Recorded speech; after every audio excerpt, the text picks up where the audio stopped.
All right, let's talk Pinterest images, specifically for those of us who are image creation challenged. That would be me. I have the hardest time sitting down in front of Canva, looking at the screen and going, what am I going to create? I know there's a perfect technique to create the right Pinterest image, but honestly, I get so much in my head that I think, is this the right font? Is this the right phrase? Is this the right placement? And before long, I have spent 1 hour in front of the computer and accomplished literally nothing. So in this video, we're going to walk you through exactly how to create your Pinterest image in a way that is efficient.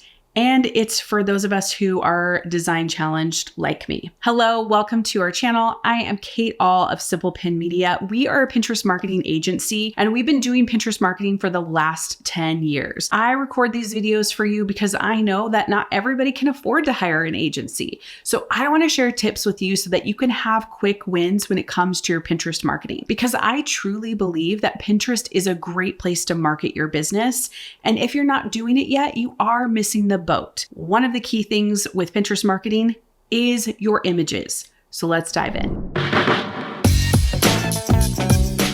So let's first frame up the whole image layout on Pinterest. Number one, it is vertical. It is different than Instagram. It is different than all the other platforms that normally have a square shape. Pinterest has a vertical shape, which means that it's 2:3 ratio. This takes up majority of the screen on the user's phone, which means you have an opportunity while they're scrolling through Pinterest to stop them in their tracks if you have a really good image. Now, don't feel a whole lot of pressure like you got to nail it every single time.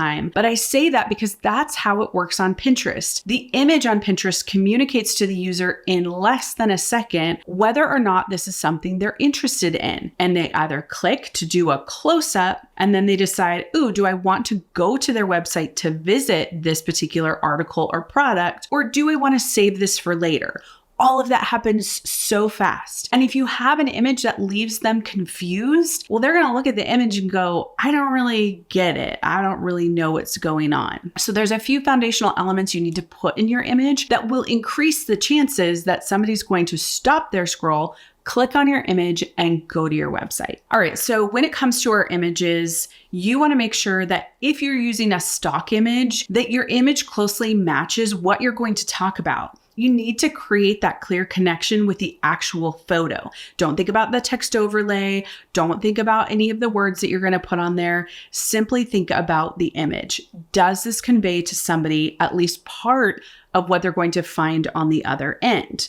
That's a great place to start. Number two, you want to use font that's super easy to read. So it might not be the font on your website. It might be something that you need to use. I believe it's sans serif is the type of font that we want to use. Not a lot of curlies, not a lot of cursives, because when you're on a 5-inch phone and you're looking at this image, if it's hard to read, that is one more hurdle that is going to be in front of you when it comes to getting people to your website. So use clear and easy to read font. Listen, I know that your inbox is probably really full of emails. I get it, mine is too. But if you are pursuing Pinterest marketing, I think we have one of the best newsletters out there about Pinterest marketing. It's not super wordy, but it gives you just enough details to keep you up to date on anything that's happening on Pinterest, any resources we find relevant, our latest podcast, and our latest video here on YouTube. It takes less than 5 minutes to read, comes out every single Wednesday, and it's called Pinterest Made Simple. We curate this newsletter with the education that we do for our team by pulling in all of the articles and resources and giving you what we find most relevant. So I don't want this to be another email in your inbox. So if right now you feel like, Kate, I just cannot take another email, that's totally fine. But if you are looking for information just to keep you up to date, just kind of like a touch point, you can sign up for the Pinterest Made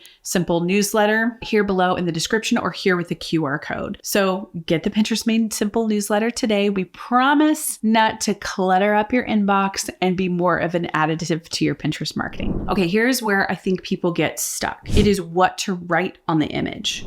Some people think, well, I'll just write the name of the product or the title of the blog post. That is an easy win, as you're getting into creating images, but I would say you want to go a little bit deeper and think critically about what someone is searching to find your particular product or post. Let's take a food example. So if you have this amazing brownie that you've created, I can look at an image of a brownie and it conjures up what I think that brownie has in that recipe. But let's say you're a plant-based creator and inside that brownie recipe is like avocado or mashed bean or whatever vegans put in their brownies. I'm sure it's really good, but they're definitely not putting egg. So that's a distinguisher between a standard brownie recipe that I might be thinking of or somebody that's plant-based or vegan. Now you have a piece of text to add context to your image. It is a plant-based or vegan brownie. Then let's say your brownie is also gluten-free. Now you're going to set it apart again by saying vegan gluten-free brownie. And let's also take it to another level. Let's say you really want somebody to think of this as a breakfast food. Now you have a vegan gluten-free breakfast brownie that you can eat on the go. There's a lot of other context that you can add into it. Maybe it's 5 ingredients or less. Maybe it takes you 15 minutes. Think of qualifiers that the person making this brownie recipe needs to know in order to be able to become interested in it. If I'm not vegan and I'm not gluten-free, I'm going to scroll past, and that is okay because I am not your target audience. You're trying to use your image to get in front of your target audience. So your text needs to have context. Also, a little note for you is that Pinterest reads the text that's on the image. What that means is that if somebody's searching for this plant-based or vegan gluten-free breakfast brownie, Pinterest is going to look at what's on the image, but they're also going to look at your text below, which we're not going to talk about that right now. But I just want you to know that you're not only playing to the consumer on Pinterest, but you're also playing to the algorithm. Here's a last tip for you and something that's really important. Your images are an opportunity to create awareness for your brand. Now, I know that can feel like a really big thing to talk about, especially if you're new in your business and you're just starting out and you're thinking, Kate, I don't even know if this business is going to last longer than a couple of years. Brand, schmand, I'm not that big yet. But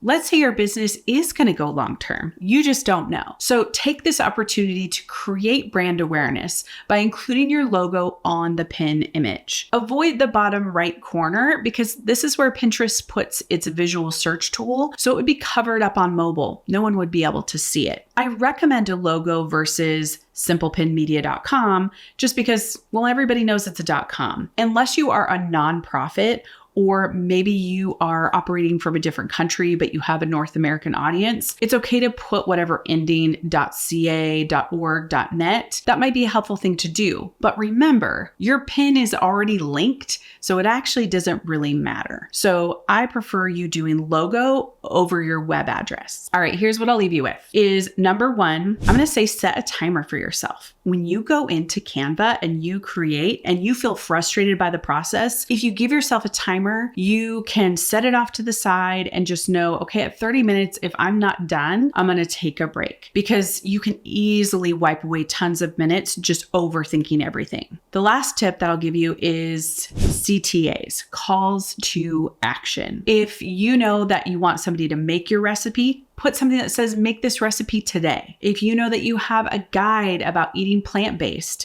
say, get the guide or download now. You're giving them an action to take, which tells them that there's something they can receive on the other side. If you are a product seller, show your product within the lifestyle. Maybe it's a candle on a table or a candle by the bath. Or if you sell skincare products, show them on the bathroom counter. It's fine to do just a standard image, but give it some context, give it some life. Show that your particular skincare line belongs on people's bathroom counters. So adding lifestyle to the mix. All right, if you are new to Pinterest and you are thinking, Kate, this is amazing. I now know how to create images, but my profile is a mess. I don't even know if I have the right business or personal account. Then I want you to go sign up for a 4-part video series. We call it our Start series, our Getting Started on Pinterest. These are foundational elements every business needs to have in order to do business marketing effectively on Pinterest. And it's free. Go to simplepinmedia.com/start, or you can scroll down below